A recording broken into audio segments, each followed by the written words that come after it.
Dave retires at 51. Alex retires at 53. Between them, they started with less than $70,000 in the bank. Neither one makes a hedge fund salary, and neither one is using the plan sitting in your FIRE calculator right now. Here's why that calculator is wrong. Vanguard's own 2026 forecasting model expects U.S. stocks to return roughly half of what people got used to over the last decade. So if you're still building your retirement math on assumptions from 2019, you're solving for a number that's already wrong. How many more years can you stare at that spreadsheet before you start questioning whether the plan was ever built for this decade? That matters because the old 4% rule for retirement withdrawals was built on a much friendlier historical backdrop. Morningstar's 2026 research, the industry's most cited annual update on this, now puts the baseline safe withdrawal rate for a new 30-year retirement at 3.9%. Not 4%. Even Bill Bengen, the man who invented the 4% rule back in 1994, has revised his own worst-case number up to 4.7% in his newer research. So reasonable people land in different places here. The honest takeaway isn't the rule is dead. It's that the number you plan around should reflect today's forward-looking conditions, not a rule of thumb from 3 decades ago. So today, we're setting the feel-good FIRE movement talking points aside and just running the numbers, with the assumption stated, not hidden. But before the numbers, you need a framework. I built 4 working concepts to organize this. They're mine, not official industry terms, just names for patterns I keep seeing. Let's go through them. Start with something nobody puts a number on. The odds that a person just snaps under years of extreme saving. I call it the burnout probability. Not a Wall Street metric, a human one. Deprive yourself today for a payoff 30 years out, and eventually the plan runs into an actual person. Then there's the cost most retirement calculators completely ignore. What happens to your housing bill in a higher rate world? Rent and property taxes tend to compound faster than income does. I call this the housing lock-in effect. My own framework, not an industry term. And locking in a fixed housing cost, even an unglamorous one, works like a hedge against it. I pair it with your survival runway, how long you could cover expenses if every income stream stopped tomorrow. Here's the line that matters more than any salary number, the point where your invested capital's expected annual growth starts to rival your take-home pay. I call that the capital labor crossover. Once you're near it, grinding extra unpaid hours stops carrying much mathematical weight, though exactly where that line sits depends entirely on your return assumptions. And there's a risk almost nobody prices in until it's too late. Step away from a fast-moving field for a few years, tech especially, and you can come back to a real skill gap. There's no single universal decay rate here. It depends heavily on the field. Call it skill gap risk. It's real enough to plan around. Now, 2 people rarely start from the same place, so instead of one model, here are 2 people running 2 different plans. Dave is running the high-intensity version, age 28, starting capital, $50,000. After-tax income, $120,000 a year. Savings target, $70,000 a year, a rate over 58%. His goal is $150,000 a year in retirement income. Using the 3.9% baseline withdrawal rate, that means a target portfolio of roughly $3.85 million. His biggest risk isn't the math, it's whether he can actually sustain the lifestyle the math demands. Alex is running the pragmatic version, age 28, starting capital, $20,000, income, $65,000, savings target, $20,000 a year, about 30%. His goal is $55,000 a year, which at 3.9% points to a leaner target, roughly $1.41 million. His biggest risk is housing cost growth quietly eating the savings rate. Keep those 2 numbers in mind. We're about to run both of them through a real year-by-year timeline. Phase 1, Year 1, age 28. Will, Alex. On paper, $65,000 looks workable. After taxes and the $20,000 savings target, he's living on roughly $35,000. tight in most major U.S. metro areas right now, what typically gives living space and discretionary spending. He skips renting alone, moves further from the city center, and splits an older house with roommates to keep rent under $800 a month. Restaurants and nights out get cut almost entirely. His whole financial life lives inside a budgeting app on his phone, Rocket Money or YNAB, tracking every subscription down to the dollar. He canceled Netflix and just uses a family member's login. He does one big Costco run a month and freezes half of it. He's part of the loud budgeting crowd, the trend where instead of hiding that you're broke, you just say, "I can't, I'm saving" out loud at brunch and nobody blinks anymore. He's driving an old paid-off car, the kind where you check oil life percentage on the dash and just hope. His thin emergency fund sits in a high-yield savings account paying 4-something%, which he checks obsessively. A single large, unexpected bill, a dentist visit, a check engine light could meaningfully set the plan back, and he knows it. Dave. Different pressure, same intensity. This track is common at high-comp employers, investment banks, top law firms, big tech. Take-home pay, $120,000. Savings targets, $70,000. The trade-off here is time and energy, not cash. Weeks commonly run 70 to 80 hours, leaving little room for the usual stress outlets, dinners out, weekend trips. His company brought back a 5-day return to office mandate last year, so half his day is now commute and hot desking instead of the flexibility he had in 2022. Dinner most nights is whatever DoorDash is fastest, expensed or not. He's drafting half his memos with an AI co-pilot open in another tab just to claw back an hour of sleep. To hold a 58% savings rate, most of the discretionary spending that would normally offset that workload gets cut too. The pattern that shows up: a high income on paper, a Peloton app subscription instead of an actual gym membership because there's no time to drive anywhere, and a quality of life that can end up lower than an entry-level job. Phase 2, Year 3, age 31. By year 3, a 6.5% mortgage rate and persistent inflation push a lot of people toward defensive housing decisions. Alex's case, in an IT support role, he decides to buy, not to upgrade his lifestyle, but to stop rent increases. With just over $20,000 saved, that means looking well outside the city. He spends 3 months doom scrolling Zillow and Redfin at midnight before finding it. An older home built in the 1970s for $250,000, an hour and a half from downtown. With only 3.5% to put down, he uses an FHA loan, $8,750 down, a $241,250 mortgage, approved through an online lender because the process was faster than his local credit union. At a 6.5% rate over 30 years, his principal and interest payment comes to roughly $1,524 a month. Add FHA mortgage insurance, property taxes, and homeowners insurance,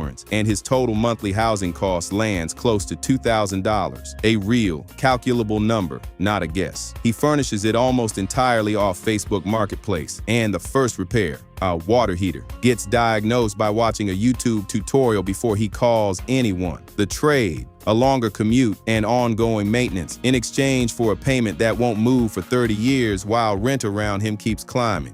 Dave's case, by year 3, his savings sit around $286,000, starting capital plus 3 years of $70,000 contributions, growing at a 7% assumed return. His income hasn't taken the tax hit some fire content claims. The 2025 tax law actually locked in the lower individual rates rather than letting them expire. But 3 years of high-intensity work is producing real burnout regardless. Here's the trap. If he buys a home that matches his income level, he locks himself into that job to service the mortgage. A common alternative, a smaller, modest condo in a less prestigious neighborhood, HOA fee and all, chosen specifically to cap housing costs rather than signal status. He runs the numbers through a mortgage calculator app before he even calls an agent and skips the car upgrade everyone around him seems to be doing.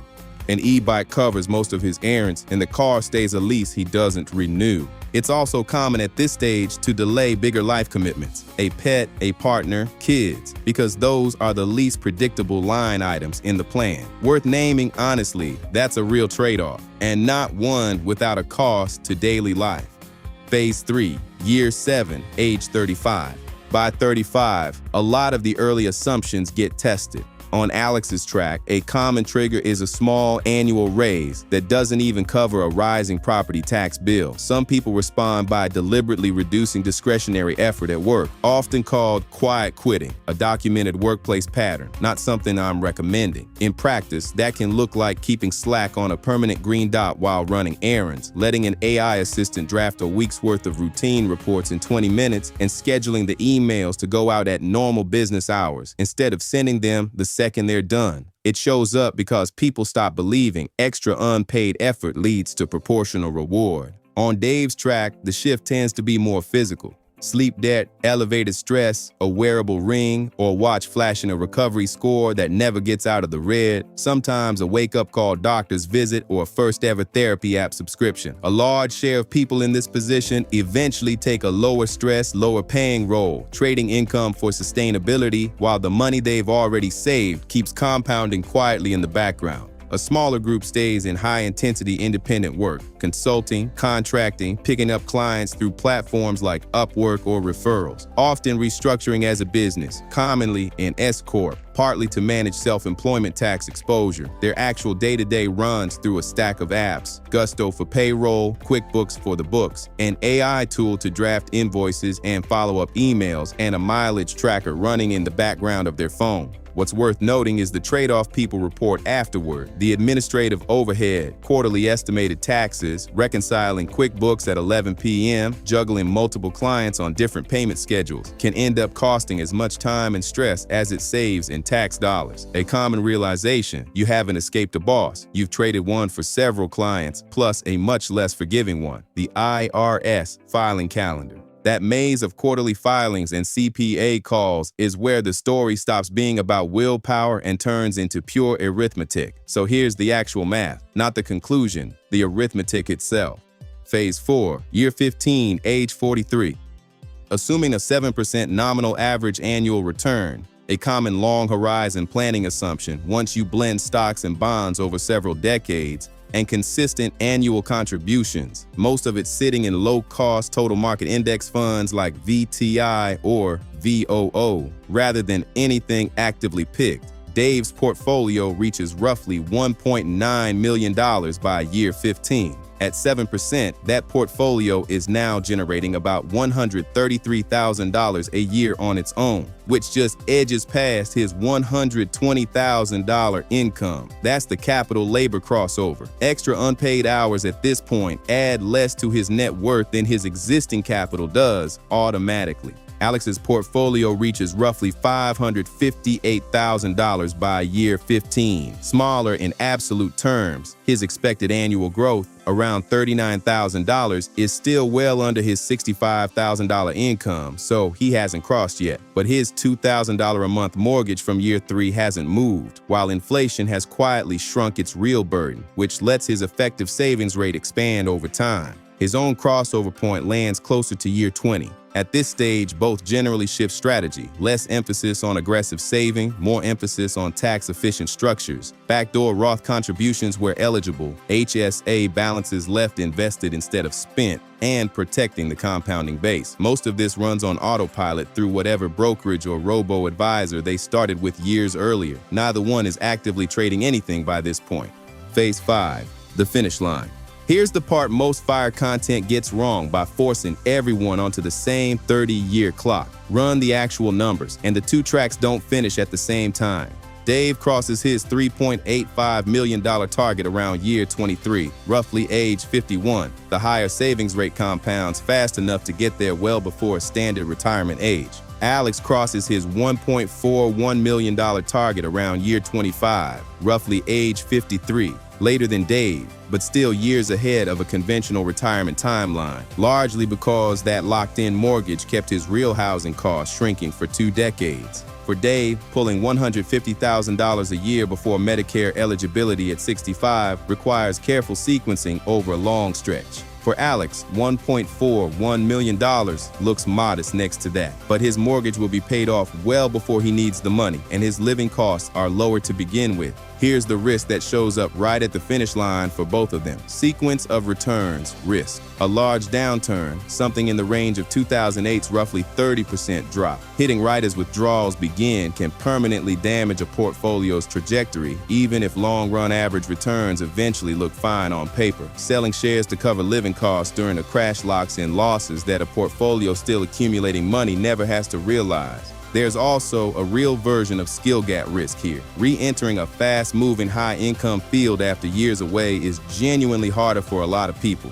not because of a fixed percentage, but because industries change and networks fade. A common defensive strategy, starting several years before the planned finish line, building a cash or short-term treasury buffer, often called a bond tent, covering a few years of expenses. The idea is to draw from that buffer during a downturn instead of selling stocks at a low point and let the rest of the portfolio recover before you touch it again. Here's the honest takeaway, not the punchy one. In a 2026 environment of elevated valuations, a rate environment that's been higher for longer than expected, and a labor market being reshaped by AI, static withdrawal rate math, and pure linear saving are both worth questioning. Not abandoning, questioning.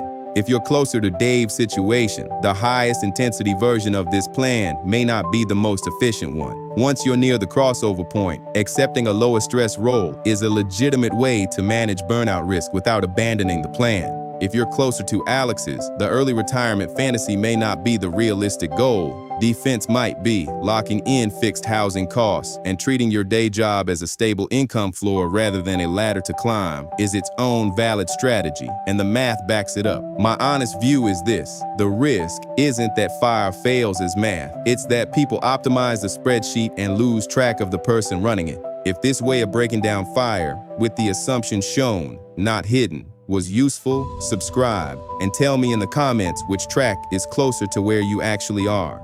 Thanks for watching.